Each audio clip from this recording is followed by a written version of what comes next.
We're learning new details about a domestic violence incident connected to a former UFC fighter. Luis Pena is an instructor at a local jiu-jitsu and MMA gym, according to court documents. Pena has been charged for attacking the mother of his child on Sunday. Police say Pena and the woman had been drinking before he turned violent.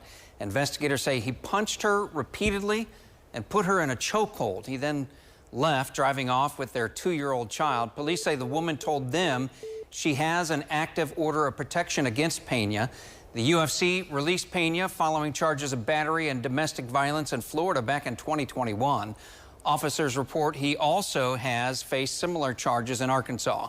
His bond is set at $75,000.